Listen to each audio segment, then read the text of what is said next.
APR Group, 2 and 3 BHK premium apartments at Patancheru. Comfortable pricing, GHMC and RERA approved. మా పిల్లలు కనపడకపోవటం ఏంటమ్మా? నాకు చెప్పకుండా ఇంటి ముందు ముక్కేడని కూడా గడపదాట్రు. అట్లాంటిది మీకెవరికి చెప్పకుండా ఎక్కడికి వెళ్ళుంటారు? ఏమా ఏ బాబు మీకెవరికైనా తెలుసా? తెలీదన్నా. అసలు సండే రోజు మాతో సినిమాకి రమ్మన్నా కూడా హాస్టల్ నుంచి బయటకు వచ్చేవాళ్లే కాదు. ఒకవేళ హైదరాబాద్ లో మీ బంధువులు ఎవరైనా ఉన్నారా? లేరమ్మా. నువ్వు ఊరుకోవే, మన పిల్లలకి హైదరాబాద్ కొత్తగానే తిరిగి వచ్చేస్తారులేవే. ఊరుకోవే, ఊరుకోమ్మా. పోలీస్ స్టేషన్ కి వెళ్ళి కంప్లైంట్ ఇద్దాం. జ్యోతి, వాళ్ళ రూమ్ నంబర్ ఎంత?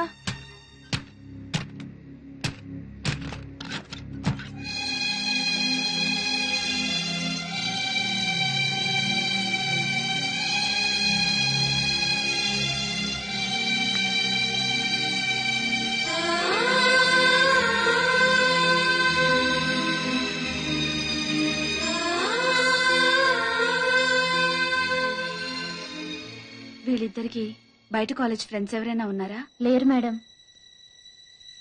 పోనీ బాయ్ ఫ్రెండ్స్? బాయ్ ఫ్రెండ్ మాత్రమే కాదండి, తను లేకపోతే నేను బ్రతకలేను. నాకు జయశ్రీ అంటే చాలా ఇష్టం డాడీ.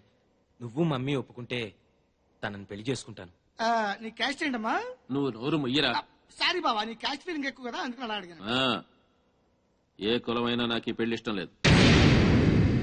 మమ్మీ, నా కొడుకు డాక్టర్ అయితే కోడలు కూడా డాక్టర్ అవ్వాలని కోరుకున్నాను బాబు. అది కరెక్ట్ కాదు లేక, నువ్వు ఆడదానివి కాబట్టి నీ పెళ్లి మరో ఆడదాంతో జరిపించాడా మన డాడీ? సారీరా, ఒక నర్సుని ఇంటి కోడలుగా ఒప్పుకోను. డాడ్, నీకు ఆల్రెడీ పెళ్లి కూడా ఫిక్స్ చేశాం. మేం కావాలనుకుంటే ఈ నర్సును మర్చిపో, ఈ నర్సే కావాలనుకుంటే మమ్మల్ని మర్చిపో. ఆఫ్టర్ ఆల్ 4 ఏళ్ల మా ప్రేమ కోసం 25 ఏళ్లు పెంచిన మీ ప్రేమను దూరం చేసుకోలేను. మీ పెద్దల కోసం మా ప్రేమను త్యాగం చేస్తాం డాడీ.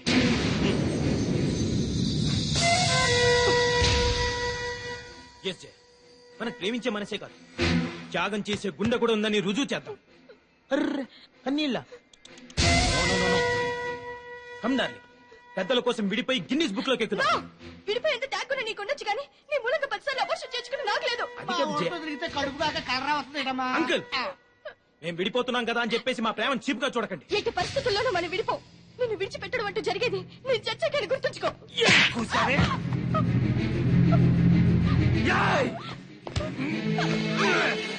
నన్ను బెదిరిస్తావా? నన్ను బ్లాక్ మెయిల్ చేస్తావే? నిన్ను ఎలాగే బ్లాక్ మెయిల్ చేస్తావా? బెదిరిస్తావా నన్ను?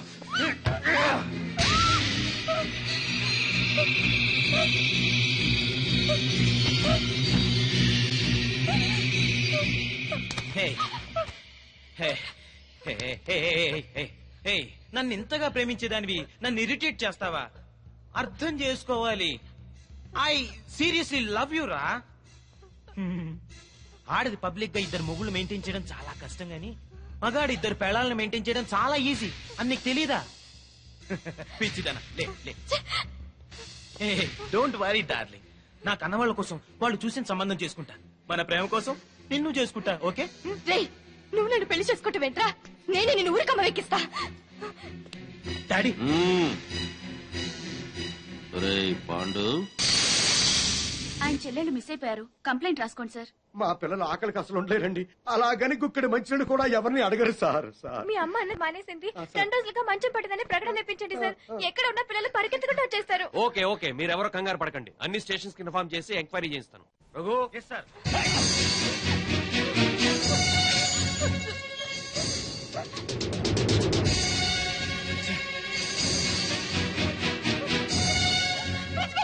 స్వామి వాడు హాస్టల్లోనే ఉంటారు.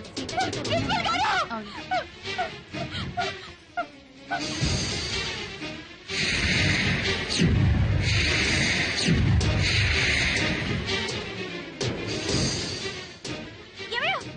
ఏమిటి కడకం? అక్కడ చూడ ఎంతమంది జనం ఉన్నారు. పిల్లలు వచ్చారేమో. వెళ్ళి చూద్దాం పద.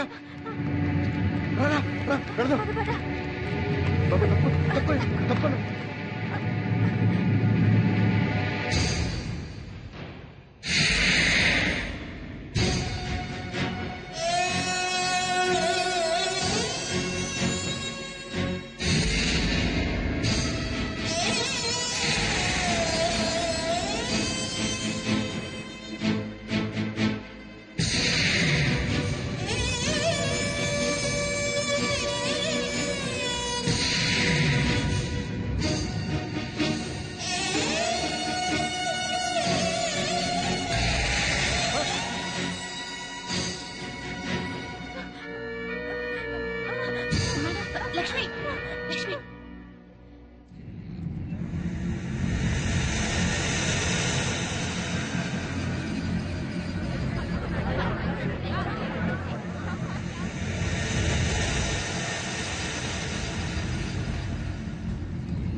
గీత మెదొచ్చాడమ్మా బాబు, ఒక్కసారి చూడండమ్మా.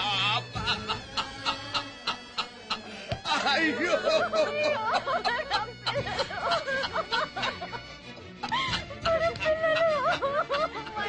అయ్యో అమ్మా సీత, అమ్మా గీత, మీ అమ్మ వచ్చింది, ఒక్కసారి చూడండమ్మా.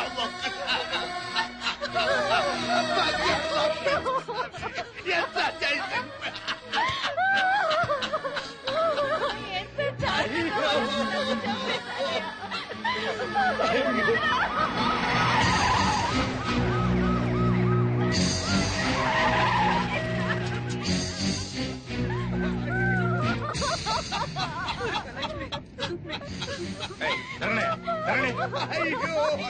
అయ్యా చూడండి అయ్యా, చూడండి అయ్యా, ఎంత ఘోరం జరిగిపోయిందో చూడండి అయ్యా.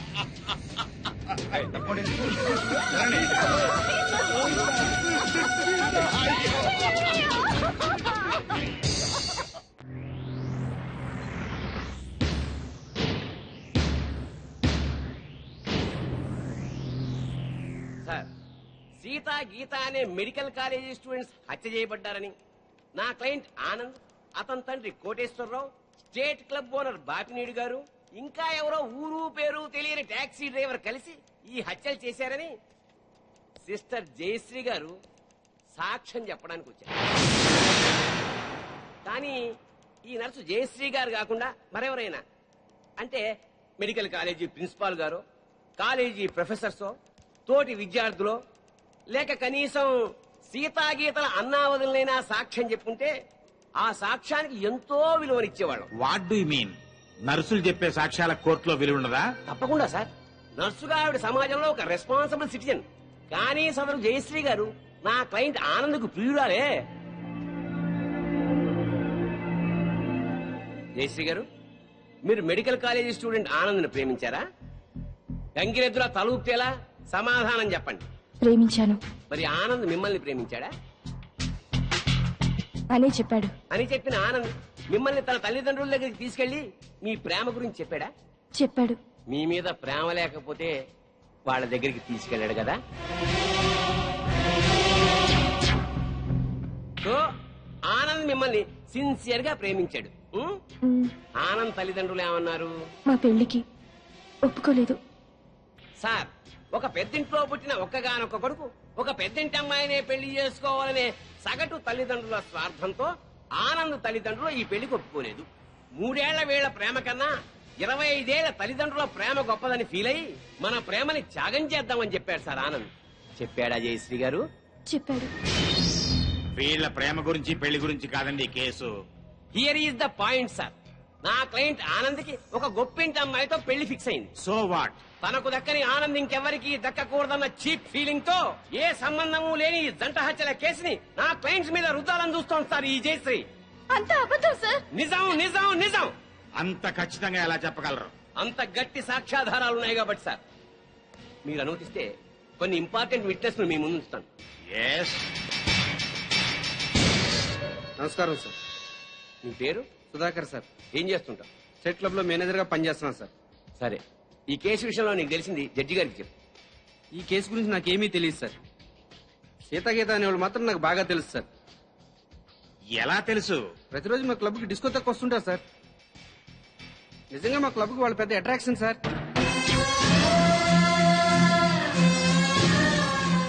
నిన్న సాయంత్రం కూడా చాలా అందంగా తయారై మా క్లబ్ లో ఉన్న డిస్కోకి వచ్చారు సార్. Are you sure? వాళ్ళతో మాట్లాడాను సార్. వాళ్ళు మినీ డ్రెస్సెస్ కూడా డాన్స్ చేస్తుంటే ఏం అప్లై వచ్చిందో తెలుసా సార్? నిన్న సాయంత్రం కూడా క్లబ్కి అమ్మాయిలు 4 రోజుల క్రితమే హత్య చేయబడ్డారని, వాళ్ల శవాల్ని గుర్తుపట్టడానికి కూడా వీలు లేకుండా కాల్ చేశారని నా క్లయింట్స్ మీద కేసు పెట్టడం హాస్యాస్పదం sir. No no no no no. Sakshi పనిచేస్తున్న స్టేట్ క్లబ్ ఓనర్ కి ఈ కేసులో ముద్దాయికి సంబంధం ఉంది కాబట్టి మీరు చెప్పేదాన్ని అంత స్ట్రాంగ్ గా కన్సిడర్ చేయలేం. అంతకన్నా బలమైన ఆధారాలుంటే ప్రవేశపెట్టండి.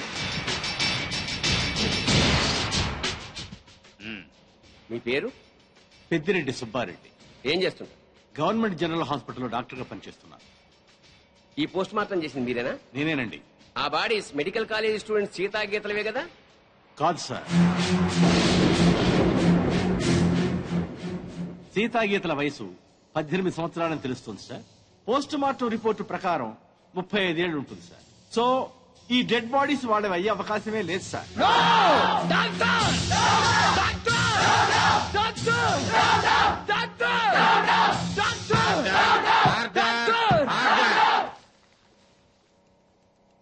ఒక గవర్నమెంట్ డాక్టర్ ఇచ్చిన పోస్ట్ మార్టం రిపోర్ట్ ఈ కేసులో బలమైన సాక్ష్యంగా భావిస్తున్నాను సార్. పరిశీలించండి.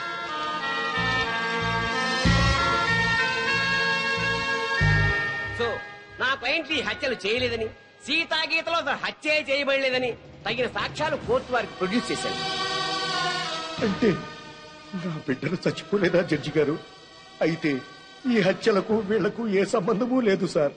వీళ్ళందరూ ఉత్తములే సార్. ఆ నరసమ్మ చెప్పింది కూడా అంత అబద్ధమేనండి. మరి మా బిడ్డలు ఎక్కడండి? చెప్పండి సార్. మీరే చెప్పండి సార్. నా బిడ్డలు హత్య చేయబడినప్పుడు మరి వాళ్ళు ఎక్కడ సార్? మా పిల్లలకి ఇతనికి సంబంధం లేనప్పుడు పుట్టినరోజు పండుగ ఎందుకు చేయాలండి? బోర్ల మీద పేర్లు ఎందుకు రాయాలండి? వేలకు వేల ఖర్చు ఎందుకు చేయాలి? అయినా అతనికి మా పిల్లల మీద కన్ను లేదు. మరి అలాంటప్పుడు మా పిల్లలు ఏమైపోయారండి? ఈ పిల్లల గురించి అడగాల్సింది కోర్టులో కాదమ్మా, పోలీస్ స్టేషన్ లో. జడ్జి గారు, సార్ అతను నన్ను పెళ్లి చేసుకుంటానని నమ్మించి మోసం చేశాడు. నేను చనిపోయిన దాన్నే, కానీ నాకు మనసుంది సార్. నా మాట నమ్మండి సార్. ఈ దుర్మార్గులే సార్ సీత గీతలు చెప్పేశారు. అది దారుణంగా చెప్పేశారు సార్. 4 ముక్కలు ఎమోషనల్ గా మాట్లాడి 4 చుక్కలు కన్నీళ్లు కాచేస్తేనే అన్యాయం న్యాయమైపోదమ్మా. కోర్టుకు కావాల్సింది సాక్ష్యాలు, కన్నీళ్లు కావు. కన్నీళ్లు కాచేస్తేనే నిజాలైపోతే మా వాళ్ళు గారుస్తారు కన్నీళ్లు. చెప్పండి అయ్యా. చాలు. ఈ కేసులో పోస్ట్ మార్టం రిపోర్ట్ ని బలమైన సాక్ష్యంగా పరిగణించి బెనిఫిట్ ఆఫ్ డౌట్ కింద నిందితుల్ని నిర్దోషులుగా విడుదల చేయటమైంది. అలాగే సీతా గీత ఎక్కడున్నారో వెంటనే వెతికి పట్టుకోవాల్సిందిగా పోలీస్ డిపార్ట్మెంట్ కి ఆదేశాలు జారీ చేయటమైంది. లేదు